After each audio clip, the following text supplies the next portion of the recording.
नमस्कार दोस्तों, स्वागत है आप सभी का हमारे चैनल शेयर मार्केट में। मैं हूं आपका दोस्त नवी और यहां पर बात करेंगे रिलायंस इंफ्रा के बारे में। 200 रुपये को टच करने वाला ये स्टॉक है। पिछले 5 दिनों की बात करें तो 4% की तेज़ी है। पिछले एक मंथ में 8 से 9% की गिरावट है। ऑलरेडी 205-210 रुपये के लेवल से स्टॉक नीचे आ चुका है। 6 मंथ में 25% के पॉजिटिव रिटर्न, पिछले एक साल में 6% के पॉजिटिव रिटर्न। मैक्स चार्ट आप यहाँ पर देख सकते हैं।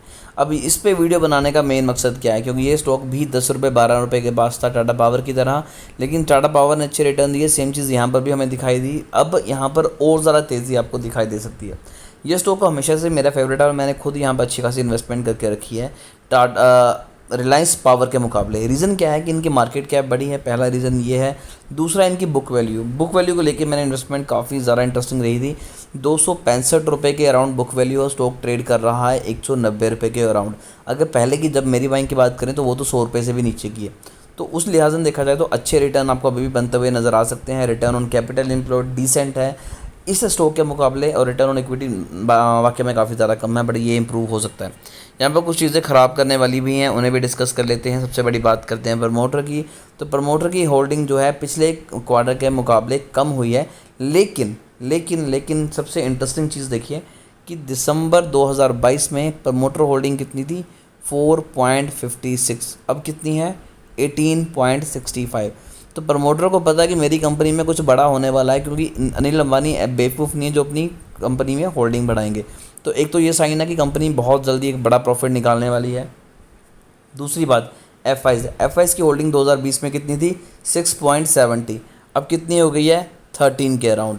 तो ये भी लगातार अपनी होल्डिंग बढ़ा रहे हैं। पिछले में 12.30 थी, उससे पिछले 12 से भी कम थी, और सितंबर 2022 में तो 3% थी। तो एफ में ऐसा क्या हुआ कि 3% से सीधा 14-13% इन्होंने अपनी होल्डिंग ले गए।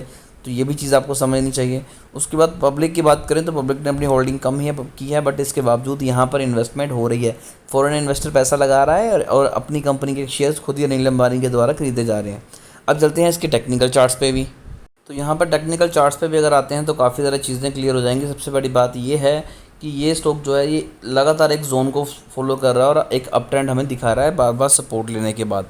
और यहाँ पर वॉल्यूम की बात करें तो 1.34 मिलियन का वॉल्यूम है, जो कि अपने आप में बहुत ज़बरदस्त वॉल्यूम है। तो कंपनी अच्छा खासा वॉल्यूम भी जनरेट करके हमें दिखा रही है।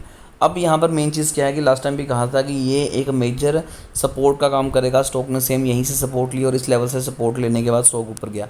बट अगर पुराना हाई देखें तो इसने पुराने हाई को ब्रेक कर दिया है। तो जब भी कंपनी हायर बनाती है और जो लोअर लो भी कम करती जाती है, तो एक चीज़ समझिए कि वो एक अप ट्रेंड दिखा रहा है, आपको ट्रेंड को पकड़ना है। तो वापस से मेजोरिटी ऑफ चांसेस है कि ये स्टॉक अपने पुराने हाई को भी ब्रेक करेगा। अब पुराना हाई इसका कितना था, पुराना हाई इसने तकरीबन 214 रुपये के पास बनाया था, और इसे भी ब्रेक करने के बाद वापस से अप ट्रेंड ही दिखाएगा। तो इस स्टॉक में भी इन्वेस्टमेंट की जा सकती है, अच्छी खासी चीज़ है। और सबसे इंटरेस्टिंग चीज़ ये है कि कंपनी की अर्निंग के बाद आपको स्टॉक में तेज़ी दिखाई देती है। तो जब भी कंपनी की अर्निंग आती है तो लगभग अर्निंग अच्छी होती है, और अर्निंग के बाद स्टॉक आपको हल्की फुल्की तेज़ी दिखाता है। तो ये एक अच्छा साइन है कि यानी कि कंपनी खुद को इम्प्रूव कर रही है। और अगर प्रमोटर अपनी कंपनी के शेयर बाय कर रहे हैं तो समझिए कि कंपनी अच्छा ही काम कर रही है। फिर भी इस शेयर को लेकर अगर आपकी कोई भी क्वेरी है तो कमेंट कीजिए, हमारी कोशिश होगी कि आपको एक अच्छी एडवाइस दें।